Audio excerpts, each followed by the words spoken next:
Víctor Barahona conduce Margen de Error. Análisis de encuestas y datos políticos en lenguaje claro para entender lo que dicen y lo que no dicen las cifras. Hola, ¿cómo están todos? Estamos acá en Margen de Error 95.9 en la radio La Metro. Víctor Barahona que les habla y tenemos un invitado de lujo. Es técnico, economista, fue profesor mío en la universidad, así que me fui ayudante en uno de sus ramos, así que le tengo gran aprecio. Fue gerente del Banco Central, estudió un magíster en Boston. Además de eso, experto en modelos econométricos, experto en finanzas, coordinador del Senado, o sea, del Ministerio de Hacienda en el Senado, en Piñera 1, y uno de los economistas que hablan más en simple que conozco. ¿Cómo está Héctor Felipe Bravo? Bienvenido. ¿Cómo estás, querido Víctor? Muchas gracias por invitarme a tu programa. Sí, Margen de Error. Hemos tenido puros políticos en este minuto y acá decidimos hacer un cambio por un día y queremos tener un experto en economía que hable en sencillo, porque uno ve algunos que son bastante buenos, pero hablan bien complicado. Lo primero que vamos a hablar acá es la mega reforma. Está aprobada, falta el tercer trámite, que es cuando el Senado con la Cámara de Diputados se ponen de acuerdo en una mesa para que salga el proyecto. Pero vamos a abordar como el proyecto como está ahora. ¿Qué opina del proyecto de la mega reforma? A ver, primero que todo hay que verlo en su contexto, en un contexto en el cual el país tiene un ritmo de crecimiento bastante bajo por muchos años, con múltiples desafíos en diversas áreas, sobre todo en las áreas políticas, para llegar a ciertos acuerdos. Y desde esa perspectiva, claramente, este proyecto de ley viene a cambiar un poco el paradigma de las últimas leyes económicas que se habían estado dando, que eran leyes un poquito más, digamos, distintas a lo que se está económicamente, podríamos decir. Más que su efecto ha sido regresivo, pero más que todo, este proyecto de ley, pensando más en positivo, lo que se viene, este proyecto, lo que viene es a impulsar una economía chilena que lo necesita, ¿de acuerdo? Y el rol de las políticas públicas en ese sentido está súper bien definido. ¿Qué es lo que vaya a pasar? Evidentemente esperamos que esto salga prontamente del Congreso, no básicamente porque va a tener un impacto inmediato, sino porque yo creo que sería un cambio importante en lo que es las expectativas de los agentes económicos. Y por agente económico entendemos empresas, familias, personas, todos nosotros en general. A ver, pero en resumen, ¿cuánto te gusta el proyecto de la mega reforma? Sí. A ver, es un proyecto que a mí me gusta. Es un proyecto que tiene cosas que efectivamente deberían ir en la línea de estimular nuestra capacidad de crecer como Chile. Recordemos que el 1,8% es el crecimiento tendencial de la economía chilena, y si nos equivocamos lleva un 2, es igual de malo. ¿Podría explicarle a la gente qué es el PIB tendencial? Porque yo creo que es súper importante que la gente lo entienda. Bueno, hablando en simple, cualquier economía, cualquier país crece en función a las capacidades que éstas tienen, que se denominan factores productivos. Llámese trabajo, las personas, su mano de obra, el stock de capital, la riqueza que tiene el país y la capacidad de mezclar esos factores, que es la tecnología. Y la economía chilena ha venido en declive en esa capacidad de crecimiento y hoy día estamos en 1,8% de crecimiento anual. Y recordemos que los últimos años de crecimiento promediaron algo en torno al 2%, por lo tanto estamos ahí creciendo a ese ritmo. ¿Y cuál es el problema que tiene crecer al 2% en una economía como la chilena? Que ese crecimiento es bastante pobre para cumplir con todas las demandas que está generando el mismo país, la misma economía. Y ese es el problema de fondo. ¿A cuánto debería crecer el país para bajar el desempleo, poder cumplir metas de recaudación fiscal? Oye, es una pregunta bastante difícil de responder, pero claramente un ritmo de crecimiento sobre el 3% permite aliviar un poco distintas presiones y entre ellas la presión fiscal, porque creciendo al 3,5% claramente aumenta la recaudación. Se generan nuevos negocios, se paga más IVA, las empresas ganan más plata, las personas ganan más plata, por lo tanto el impuesto a la renta aumenta también y con esa recaudación se pueden ir a cumplir todos los gastos que están comprometidos, los que se tienen que cumplir hacia adelante. Y si quisiéramos tener los niveles de desempleo del 5 o 6%, ¿cuánto deberíamos crecer para que al final del periodo de este gobierno, 2030, estemos con un 6? Yo creo que tenemos que ser bastante realistas de cara a la opinión pública y este tipo de programas claramente tienen que, si bien es cierto, tienen un rol político, también hay que, se podría decir, colocar la pelota al piso. Y tener una tasa de crecimiento del 5% hoy día es bastante difícil para una economía como la chilena. ¿Pero al 3.5 podríamos 3.5-4? Después de hacer las reformas. Yo creo que sí, es bastante posible. ¿Por qué? Pero hablando bien de desempleo, tenemos que notar que hoy día existen por lo menos 4 regiones que son las más grandes que tienen tasas de desempleo sobre el 10%. Entonces, reducirlo a la mitad es algo que cuesta bastante, ¿de acuerdo? Entonces, por eso es que uno no es capaz de asegurar a ciencia cierta, oye, vamos a llegar a un 5%, 6% de desempleo. Ojalá que así fuese, pero en realidad hay que ser realistas sobre todo. Entrando un poquito al área chica, a usted le tocó trabajar en Piñera 1, coordinando temas del Ministerio de Hacienda con el Senado, ¿no? Básicamente temas de mercado de capitales, pero sí veíamos algunos temas. Perfecto. Y todo el mundo reconoce el aporte de Piñera 1 a la economía, al crecimiento económico, estructural. Si tuviéramos que poner un rating de los últimos 20 años, de los gobiernos pro mercado, ¿cómo sería? ¿A quién pondría primero? ¿A quién pondría segundo? A ver, bueno, nuevamente, esas comparaciones yo las quiero un poquito odiosas. ¿En qué sentido? En el sentido de que todos los tiempos tienen distintos timings, ¿de acuerdo? Claramente el gobierno actual es un gobierno mucho más pro mercado que el gobierno anterior. El gobierno anterior definitivamente era anti-mercado. El gobierno anterior, pero dentro de todo hubo también algunas luces de políticas públicas que intentaban estimular el crecimiento. O sea, no ¿cuáles? A ver, la lista no es muy larga, pero se me viene a la mente claramente el tema de todo lo que son los permisos sectoriales del Ministerio de Economía. Ahí hubo un trabajo importante de gente porque el resultado probablemente no fue el esperado por todos, pero fue un avance que no fue menor, y la gente que estuvo a cargo de ese proyecto, me tocó verlo en su última etapa, claramente hicieron un esfuerzo importante. Yo creo que ese es un pequeño grano de arena, pero que claramente va en la dirección correcta. Lo que se está planteando en la nueva reforma sigue en esa misma línea. Ahora, ¿es suficiente? A todas luces no. Sí, a mí la impresión que me da es que el gobierno del presidente Boric no le importaba mucho el crecimiento.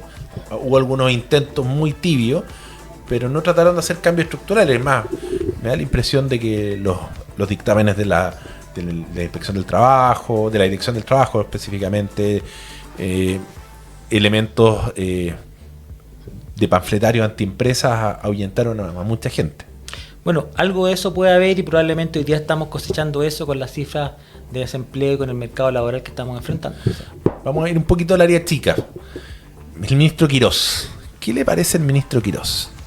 El ministro Quirós yo no lo conozco, he estado con él en un par de reuniones, pero muy someramente. Me parece una persona súper preparada técnicamente, economista, doctor en economía, que ha trabajado en múltiples áreas del sector económico. Es una persona 100% real, o sea, conoce el Chile conoce el mercado de chimenea, o sea, conoce las fábricas. No es tan solo teoría. Desde esa perspectiva no podría decir que le falta calle. ¿Sería el primer ministro de Hacienda que tenemos que conoce la industria? Es que es un ministro más, se podría decir, más micro. Por eso. Desde esa perspectiva yo creo que ha sido el ministro que ha tenido más contacto con la economía real, con el Chile real. Sin embargo, no puedo decir que todos los ministros, pero sí hay una gran cantidad de ministros de Hacienda son personas súper preparadas y que han tenido un impacto en las políticas públicas bastante destacado. Bueno, estamos con Héctor Felipe Bravo, economista, experto en temas macroeconómicos, experto en modelamiento de datos y un querido amigo de la casa. Te vamos a invitar más seguido para ver temas económicos. Gracias. Así que, oye, entrando un poquito en la mega reforma, mira, entrando un poquito en la mega reforma, que además el padre, el ministro Quirós, y a mí me da una impresión de que él tiene buen olfato, que probablemente eso tiene mucho que ver con su conocimiento de la economía real. Porque los otros ministros de Hacienda en general, sacando al ministro Grau, que es un desastre, ex ministro Grau, un desastre, todos eran más bien macroeconomistas de mucho título técnico, pero poco conocimiento en empresas, más allá de su función como director. Estoy siendo realista, entendiendo de que han habido grandes personajes, pero eran más... creo que pocos les tocó levantar algún crédito sindicado, les tocó ver finanzas corporativas, etcétera. Entendiendo eso, la mega reforma, ¿qué cosas son las que más te gustan de esta mega reforma? A ver, yo creo que básicamente la dirección de las políticas más que las políticas en sí. Pero si tuvieras que elegir alguna política puntual, ¿cuál es tu top 3? A ver, yo creo que claramente todo el tema de repatriación de capitales es algo que es distinto a lo que han habido los gobiernos anteriores, desde Piñera hasta al presidente Boric. ¿En qué sentido? En el sentido de que no estamos, entre comillas, blanqueando los recursos, sino que efectivamente estamos tratando de que esos recursos lleguen al país. Lo que se necesita... Bueno, se necesitan múltiples cosas. Primero se necesita plata y para eso recaudar hoy día claramente... ¿Cómo se diferencia lo que propuso el presidente Piñera y lo que propuso el presidente Boric? Bueno, básicamente que más que el presidente Boric, el presidente Caso hoy día lo que está tratando el proyecto de ley es que te da una tasa menor si es que tú los recursos que declaras que están fuera del país los internas y los inviertes en el país, que es básicamente lo que queremos. ¿Cuánto es el diferencial? O sea, es como un 7%, 5%. ¿Y si lo declaras y no lo inviertes en el país? La tasa es más alta. Ya, o sea, la perfecto. tasa de retención es más alta. Y eso claramente es algo bueno. ¿En qué sentido? Bueno, evidentemente favorece la recaudación, pero todos los proyectos de repatriación o de declaración de capitales buscan la recaudación fiscal, porque es mejor tener un peso que... Bueno, y un tienes... 10% de algo es más que 0% de nada. O 100% de nada. Entonces tenemos el tema el traer dinero de vuelta con una tasa atractiva. Y esa plata, la idea es que se invierta en el país y se invierta en la economía real. ¿Cuántas son las estimaciones que se pueden obtener en recursos? Difícil. En general, las reformas más exitosas claramente fueron las del presidente Piñera. Después fueron... ¿Cuánta plata pudieron traer con esa medida? Fueron algo más, en torno a 1.000 millones, si mal no me equivoco. 1.000 millones de dólares. Y la última reforma del presidente Boric no recaudó 100 o 120. O sea, que era muy, muy por debajo de las estimaciones que tenían en los proyectos. Trajo 1.000 millones de recaudación, por ende trajeron 10.000 millones de... Es que no necesariamente se trajeron, ese es el punto. Se declararon. La plata puede seguir en Estados Unidos, en alguna otra economía. Entonces la idea, ¿cuál es? Es traer la plata al país, cambiar dólares por pesos y con esos pesos invertirlas en la economía real. Perfecto. Y generar más actividad desde esa perspectiva. Eso yo creo que es un cambio importante que debería no tan solo aumentar la recaudación, sino que también generar recursos, inversión directamente en Chile. Entonces tenemos lo primero, que es la repatriación de dinero y con un enfoque que se invierte en Chile. ¿Cuál es la segunda medida que más te gusta de la reforma? Bueno, con cualquier libro de texto de economía, al bajar los impuestos, aumenta el ingreso a las familias, aumenta el ingreso a las personas y con eso aumenta la inversión. Y si aumenta la inversión, debería aumentar el stock de capital y eso es lo que básicamente lo que va a hacer el proyecto de ley, es bajar el impuesto de primera categoría a las empresas. Ahora, el tema acá, ¿es suficiente o no? Eso es un gran punto, porque ahora la economía es bastante más desarrollada y elevada de lo que tú viste en clase cuando nos conocimos por hace unos cuantos años y la economía es más abierta y efectivamente hoy día un dólar o un peso compite con proyectos de inversión en Chile, en Australia, en África, en otros países de Latinoamérica, entonces es bastante más desafiante desde esa perspectiva. ¿Cuál es la buena alternativa y cuál es la buena idea? Que claramente nosotros acá tenemos tasas que se deberían hacer más competitivas en cuanto al impuesto, ¿ya? Pero por otro lado, este proyecto yo tengo la secreta ambición de que efectivamente dé un cambio en lo que es la confianza de los agentes económicos y que efectivamente eso traiga confianza al país, confianza en las instituciones, no que esto cambie ahora y cambie en 4 años más, porque eso claramente es trabajo perdido. ¿ya?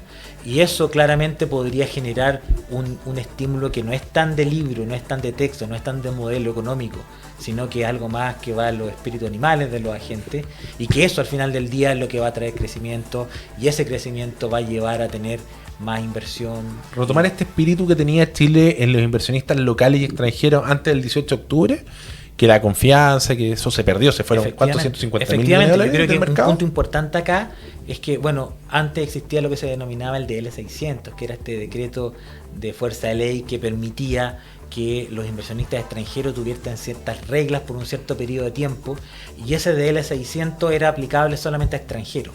Acá en el proyecto de ley esto es para ambos, para chilenos y no chilenos. Entonces, efectivamente genera ciertas reglas del juego que serían más estables por un periodo de tiempo relativamente razonable para grandes proyectos de inversión. Y eso es bastante bueno.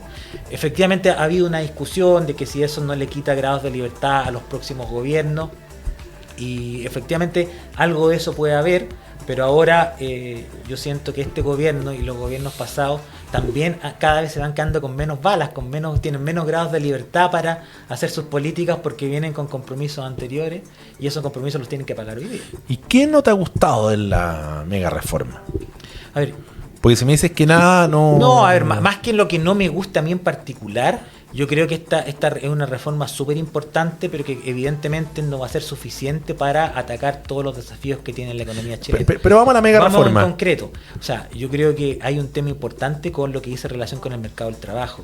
Hay un economista apellido Bravo bastante famoso que viene por años hablando de que Chile está... No son parientes, ¿no? No somos parientes. Pero a se pesar parecen. de la ojera. Sí, no, pero no lo somos. O no sé, al menos. Él es un economista más bueno y más famoso. No, a ver, en general... Los dos siento, son de los H, ¿no? Yo soy de los H, no sé dónde... Yo creo que es de los H. No, yo creo que no. ¿Es de la Chile? Es de la Católica. Invítalo para que hablen del mercado del trabajo. Pero hay un tema central acá que hice relación con qué está pasando en el mercado del trabajo, y ahí efectivamente hay que tomar en consideración que ahí es donde están los principales problemas del Chile real. O sea, la familia chilena hoy día claramente siempre nos cuesta llegar a fin de mes, pero hoy día le cuesta costando más, ¿de acuerdo? Y con los niveles de inflación que tenemos, si no tenemos trabajo, claramente es un desafío, y este proyecto va en la línea de aumentar o de disminuir la precariedad laboral, lo cual es súper bueno, pero se queda corto en muchas otras cosas. Hablábamos al inicio de lo que eran los factores productivos, el trabajo, el capital, bueno, pero ¿cómo los combinamos? Este proyecto no dice nada al respecto de generar algún estímulo para la inversión en investigación y desarrollo, por ejemplo, en I+D, que se conoce.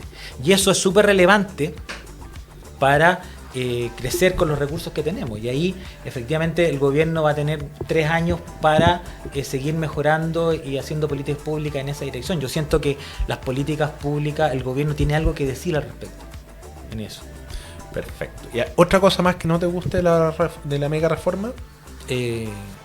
Bueno, me habría gustado en lo personal que bajara las contribuciones para todos, pero no se puede. Uy, ahora, entremos un poquito a las contribuciones. Hoy día hay una discusión a nivel mundial que dicen que los dueños de propiedades son en general gente que tiene alto nivel de recursos, debido al alto precio que tienen. O sea, hoy día comprarse una casa de 5.000 UF, que tampoco es una casa cara dentro del mercado, son 200 millones y dais 40 millones en efectivo y meterte en una cuota de 1 millón mensual. Un poquito más. Por ende, te faltan años para cumplir con 1 millón de pagar. Por ende, significa que hoy día tener una casa es complejo. Y cuando uno ve un montón de literatura o artículos, hablan de que la herencia es parte importante de traspaso de recursos hoy día o generación de riqueza debido a el tema de la vivienda. Por ende, hoy día las propiedades que pagan contribuciones es un pequeño porcentaje del universo total, y probablemente el monto, hablan del 70 al 80% del monto de las personas que van a verse beneficiados con la rebaja de las contribuciones al 65, de los mayores de 65 años, son personas con patrimonio sobre los 1.000 millones.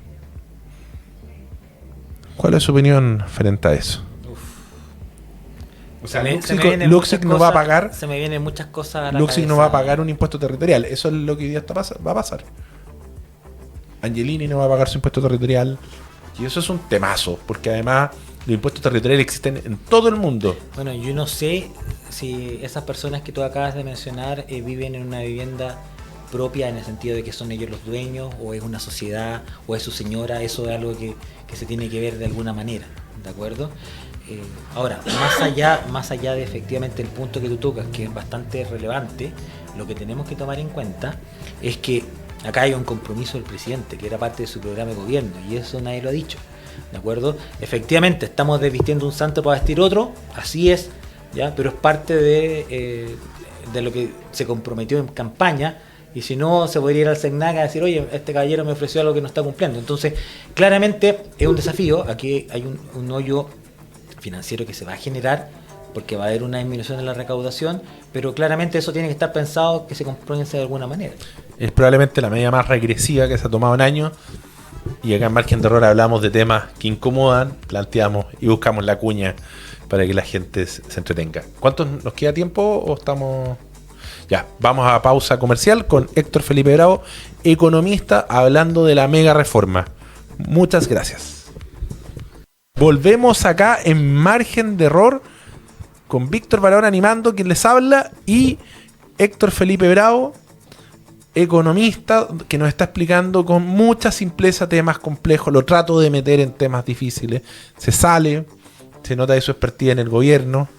Trabajó varios años, así que, y su calidad académica. Estamos hablando de las contribuciones, estamos hablando del monto.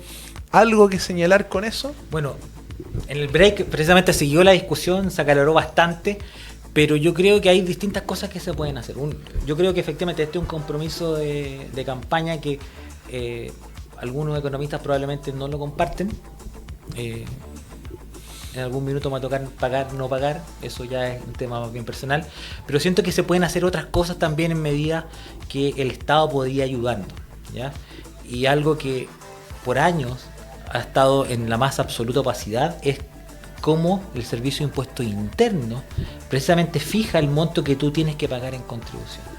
Y no estamos hablando de los grandes patrimonios, sino estamos hablando de todos los chilenos y de todos los sectores, y de todas las comunas y de todas las regiones. Y yo creo que eso es algo importante que se debería trabajar. O sea, yo creo que un desafío para que las instituciones públicas, en este caso el Servicio de Impuestos Internos, efectivamente gane más confianza dentro de la ciudadanía, es que transparente ese tipo de cosas. Sí, es verdad. Yo ahí mi propuesta hubiera sido, hagamos lo que hacen en Estados Unidos, que esto lo tienen resuelto. Los impuestos territoriales existen en todas partes. En Florida te multiplican por 0,5 la tasa de impuestos si eres mayor de 65 años. Y pudiste haber aumentado el monto de valor de la vivienda que está libre de pago de contribuciones para los mayores de 65. Y solucionar. ¿Cuál es mi en tema personal? Cuando tú vives en una casa que vale 1.500 millones de pesos, 30.000 UF, por ejemplo, más 1.000 millones, no pagar contribuciones incluso es nefasto porque terminas siendo subsidiado por el resto. Entonces las personas de mayores ingresos tienen beneficios porque el impuesto, las contribuciones es un impuesto territorial, porque finalmente ese impuesto territorial va al municipio y el municipio da prestaciones por eso. O sea, la gente que nos está escuchando, que vive en Las Condes, en Vitacura, Providencia, Loa, Nechea, retiran su basura 3-4 veces a la semana, y una vez más que en la comuna de al lado, para dar algún nombre, porque pagan, hay más dinero y eso es parte de las contribuciones. O sea, efectivamente, yo siento que tú tienes una buena idea y como esa hay múltiples ideas, pero por años no se ha hecho nada.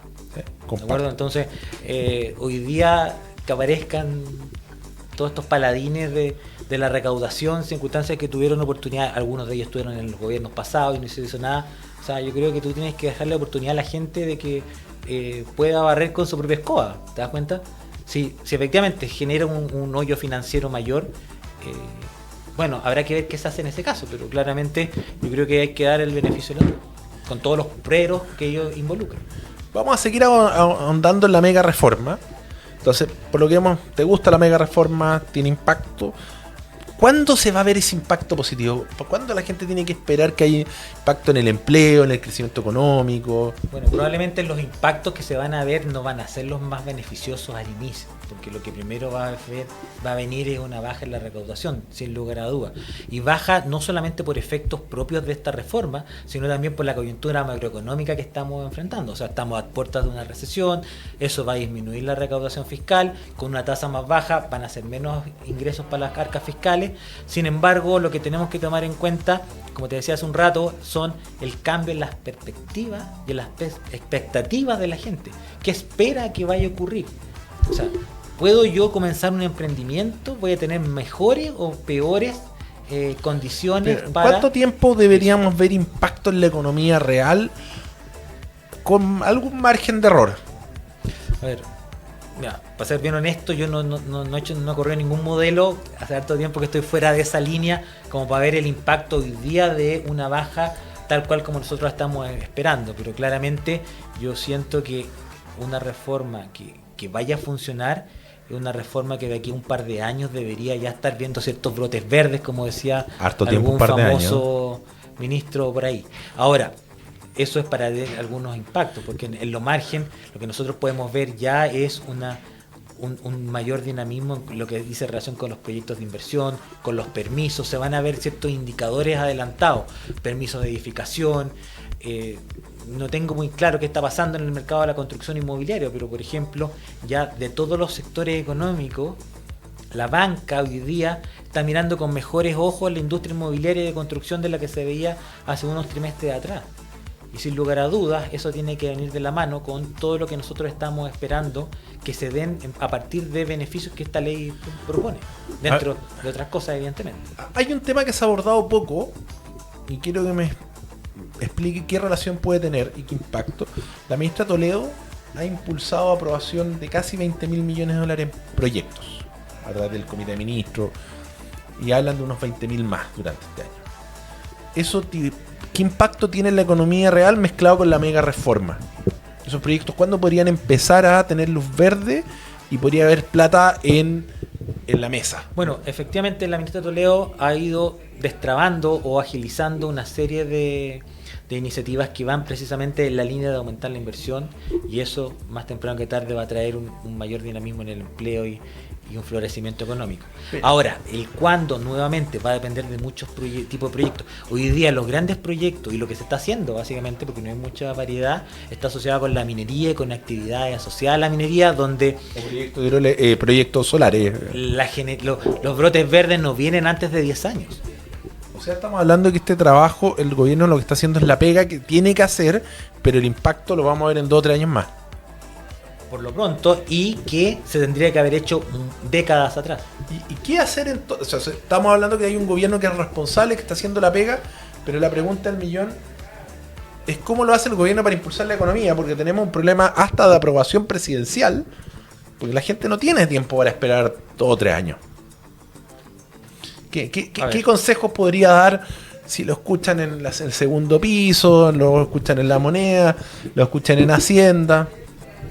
A Juan Pablo Rodríguez, el subsecretario de Hacienda, al ministro Quiroga, ¿qué consejo le daría? Mira, yo siento que primero, hablando con la verdad y haciendo políticas bien intencionadas, van a generar efectivamente un cambio en la confianza de las personas que va a agilizar desde el punto de vista del sector privado una cantidad de negocios que hoy día no se están haciendo. Y tú hablabas de la ministra Toledo, pero hoy día salía en el diario que está aumentando y proliferando todo el tema de las objeciones medioambientales. Entonces, en general, acá no hay un puro agente, hay múltiples agentes que están dando vuelta y claramente el ambiente económico desde el punto de vista interno como externo no ha sido para nada favorable. Efectivamente, el gobierno... con el cobre a $6. Bueno, pero estás produciendo mucho menos que antes. Si produces 10% menos de... Pero eso es por la mala pega hecha de Codelco, ¿no? A ver, la producción minera tiene distintos agentes, público y privado. Y efectivamente pero eso es por todos los involucrados están generando menor... ¿Pero Escondida produce menos que antes? Es que también hay un tema de producción ¿cómo se llama? De la ley del mineral. Pero efectivamente, si tú estás produciendo menos, tanto minería pública como privada, estás recaudando menos también. Pero la pregunta, no ayuda el precio del cobre, pero evidentemente es un tema ahí. Pero la pregunta que voy es, ¿esta disminución es por Codelco? Porque a mí me da la impresión que el mundo privado mantiene niveles de estándar de eficiencia top. En general ha habido una mezcla de factores. O sea, el desastre que pasó el año pasado en el Teniente claramente generó un impacto que se ha ido transmitiendo y que efectivamente nos va a afectar las bases de comparación para la actividad económica del segundo semestre, que debería ser mejor que la del primero. O sea, lo del acceso del Teniente está teniendo repercusiones que son brutales, entonces, para la economía. O sea, eso y otras cosas más. O sea, no es solamente un tema puntual. Entonces, el ex ministro Pacheco, ex presidente de Codelco, parece que no tuvo un gran desempeño a nivel de resultados mientras estuvo a cargo de Codelco. Bueno, nuevamente, manejar ese tamaño de corporaciones no es fácil para ninguna persona, y los resultados probablemente son los que son. O sea, no, por su obra los conoceréis, como dicen. Hay que ver básicamente los estados financieros de la institución, y yo creo que eso habla por sí solo. Max, es complicado que siempre nuestros invitados están tratando de evitar el comentario. El senador Osandón, que un saludo a él, que estuvimos conversando con él hace poco, le hace 7 intentos y se esquivó todo. Tú estás ahí con nosotros ese día, ¿no? El único que tú no estuviste con Longueira. No. Ya, Longueira se lanzó más al escenario.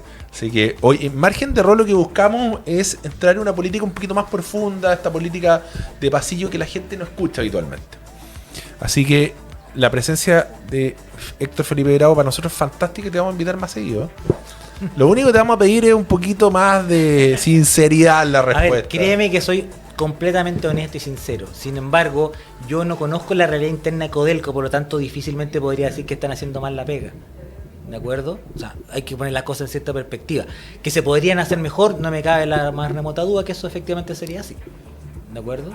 Ahora, porque es una empresa que claramente tiene múltiples desafíos, pero la minería privada tiene otros desafíos también. Piensa que hoy día, y no es culpa de Codelco, pero hoy día hay otros destinos que la minería del cobre probablemente es más atractiva que la chilena, y con desafíos que son múltiples, de donde no solamente geopolíticos, sino también pero a $6 culturales. Deberíamos estar nadando en plata, $6 la libra. Nunca habíamos tenido ese precio. Es verdad que hoy día cuesta $2 el extraerlo, pero acá tenemos... Esto es como vender pizza a 50 lucas y que no ganéis plata. O sea, ganito de chaucha. Eso es ilógico. Cuando esté en la casa, no va a escuchar una pizza, no sale a hacer las 50 lucas. O sea, tenéis la pizza a 50 lucas y te estáis gastando 45 en hacerlo. O sea, algo está mal. Efectivamente. Yo creo que se pueden hacer las cosas mejor. Parte de tener el programa, mi objetivo es poder decir cosas que la gente no quiere escuchar. Además, la radio nos apoya un montón. Y tal como me dijeron... Nos dijo la dirección, mientras no tengamos injuria y calumnia no tenemos problemas. Oye, retomando un poquito el tema de la mega reforma, y entendiendo que parte del mensaje es moderar expectativas, porque esto no va a haber solucionado. Si tuvieras que dar un par de medidas para poder aumentar un poquito el crecimiento en el corto plazo, entendiendo que el gasto público no es opción, ¿qué par de medidas podría traer a recomendar? Yo siento que el gobierno lo tiene bastante claro. O sea, el ministro del Trabajo hoy día ha tomado una notoriedad súper destacada y precisamente está donde hoy día están los mayores dolores de la gente. Nadie puede negar que este gobierno efectivamente está desconectado de la realidad, cosa de ver lo que está pasando con los temporales y dónde están los principales líderes del gobierno. Y eso se extrapone o se lleva también al área económica. O sea, hoy día, claramente, tenemos un desafío importante. Tenemos un desafío importante en cuanto a empleo. Y yo creo que el gobierno sabe que tiene que ir para allá. Evidentemente, el gobierno no tiene la varita mágica para aumentar el empleo. Pero atrévase con 2 medidas. Si estuviéramos en la clase, dos medidas para aumentar el empleo rápidamente, sacando lo que es inversión pública, que no tiene hoy día espacio debido a la mala pega de los antecesores gobiernos, los anteriores gobiernos. A ver. 2 medidas. Bueno, yo siento que se deberían explorar, por ejemplo, en todo lo que hice relación con el manejo de catástrofe. El proyecto de reconstrucción genera mayores recursos para la reconstrucción precisamente de las zonas afectadas por los incendios y ahora van a venir el tema de los temporales, pero el Ahí mercado tener unas 5.000, 10.000 viviendas de construcción. el mercado de capitales tiene soluciones a nivel global que, por ejemplo, dicen relación con seguros de catástrofe que el gobierno podría tomar precisamente previendo todos los problemas que estamos enfrentando hoy en día y que no se han explorado. O sea, yo creo que tú tienes que pensar un poco más allá de las típicas políticas de dar un subsidio, 10 lucas para acá, 20 lucas para allá, sino efectivamente de generar un crecimiento más amplio haciendo cosas que no se han hecho antes. Lo mismo con todo el tema de una reforma del mercado de capitales donde Chile, Santiago, la zona centro, sea un hub financiero.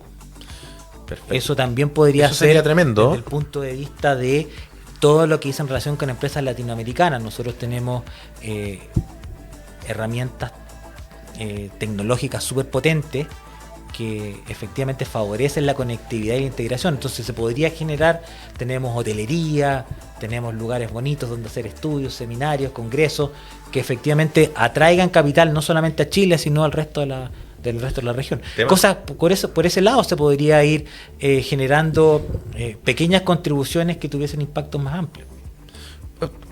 Te le toca lidiar a veces con gente inversionista extranjero, ¿no?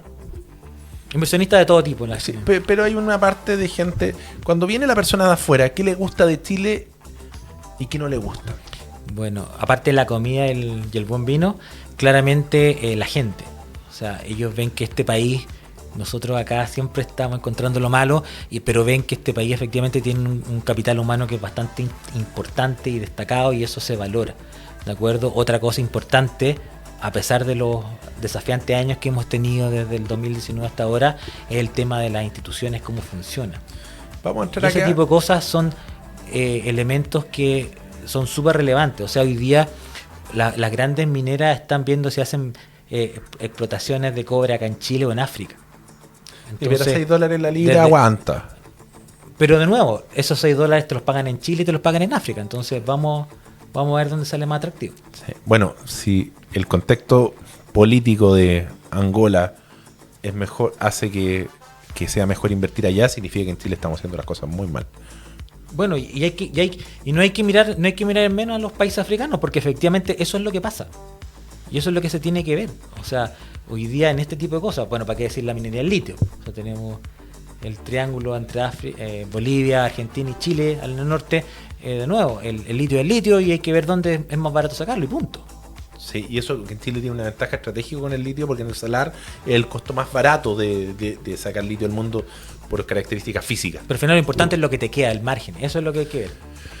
A ver, retomando un poquito, vamos a entrar ahora a lo polémico, porque estuvimos hablando de todo esto ha sido polémico, Víctor. No. Somos más polémicos todavía. Es más, hace un rato tuvimos con Gonzalo Feito en Ingobernable, y en Ingobernable somos más polémicos todavía. No, por ahí me toca a mí, Gonzalo me hace las preguntas incómodas. Pero retomando, evaluemos el gobierno de Boric, un par de minutos. Yo sé que ¿qué nota le pone de 1 a 7 en economía al gobierno de Boric? Uy. No hay ningún economista que respalde a Grau. 3. A Piñera 2. 4 o 5. Bachelet 2. Un 2-2. Ah, peor que Boric. Peor que Boric. ¿Y Piñera 1? Piñera 1. A ver, Piñera 2 tuvo varios ministros de Hacienda. O sea, la nota fue un promedio de fue un desastre. Políticamente hablando me refiero. A ver, objetivamente, yo no sé si alguno de nosotros lo habría hecho mejor, primero que todo. Porque hay que estar ahí. Y Piñera 1 yo creo que debería haber sido un 5-5. Bien, perfecto. Tuvo muy buena gente. Sí. así que un 4. No, lo de Piñera 2 políticamente fue un desastre. Estamos hablando de economía. Eso fue la pregunta. No digo por eso. Y en economía Ahí tuvimos el problema de la no entender el mundo real por parte de algunos ministros, incluyendo algunos comentarios complejos. Hoy, sobre la institucionalidad, ¿tenemos que mejorar la institucionalidad para volver a crecer? Pero por supuesto, todo se tiene que mejorar. Nada, y en ninguna parte del mundo, ni siquiera en las economías más avanzadas, se ha llegado, se ha convergido a eso. Lo nombran mañana ministro de Economía. ¿Dónde pondría los focos? Bueno, primero que todo, no sé si me den permiso en la casa para ser ministro de Economía. Segundo, yo creo que el ministro de Economía actual es un gran ministro. Bueno, pero, ¿por qué? Pero no vamos a hablar del ministro de Economía actual porque estamos hablando de un mundo tal vez ficticio. en un futuro gobierno probablemente podría así ser ministro de Economía si es que me invitan a participar. Yo creo que yo pondría todo mi foco en lo que yo más conozco, que probablemente en el desarrollo productivo de las empresas. Perfecto. Y en el financiamiento. Yo creo que ahí hay algo que hacer. O sea, yo creo que la Corfo es una institución que tiene mucho que aportar al país. Y ahí yo creo que pondría todas las fichas. Sí, yo creo que sacando un par de excepciones, el nivel de los vicepresidentes de Corfo ha sido bastante bajito. Es que, yo no lo digo por las personas, sino por la contribución que se puede hacer. No, sí, pero el tener un presidente de Corfo no muy bueno, ¿te significa que el avance de Corfo va a ser nulo, cero o va a caer? A ver, mira, objetivamente, si mi jefe me dice que tiene que pasar plata de donde haya, yo no soy un mal presidente, o sea, soy un simple empleado nomás. Y claro, puedo haber renunciado, pero no sé qué hacer. Y lo del servicio de impuesto interno, ¿qué relación tiene con las pymes? ¿Podría ser más flexible, relajarlo, las multas? Porque uno habla con la gente, el empresario dice, bueno, estoy ahogado, me multan, me cuesta vivir. Esa pregunta yo creo que me toca porque por mi faceta de emprendedor y por los múltiples negocios que hemos hecho con varios amigos y socios, donde efectivamente yo creo que el servicio de impuesto interno como institución está muy atrás en ayudar a los contribuyentes. O sea, podríamos hablar múltiples anécdotas que nos pasaron. La primera factura con un emprendimiento con unos amigos, no la pagaron porque no entregamos los productos sin la factura, porque impuesto interno no nos dio la factura cuando necesitábamos, y suma y sigue. O sea, son efectivamente desafíos súper importantes que desde lo micro afectan lo macro, porque claramente afectan la innovación, el emprendimiento y los nuevos negocios. Perfecto. Vamos a ir ahora a economía internacional e impactos locales. Precio del petróleo. Yo sé que es complicado ver el precio del petróleo, pero ¿cuáles son los escenarios probables y cómo podría pegar en términos de precios? Bueno, sin duda yo creo que el conflicto en Medio Oriente, en particular el ataque a Estados Unidos a Irán, fue el mayor golpe que ha tenido el nuevo gobierno en lo que es la adaptación. ¿Por qué? Porque básicamente tomó una política y tomó una medida que afectó el bolsillo de todos los chilenos de un día para otro.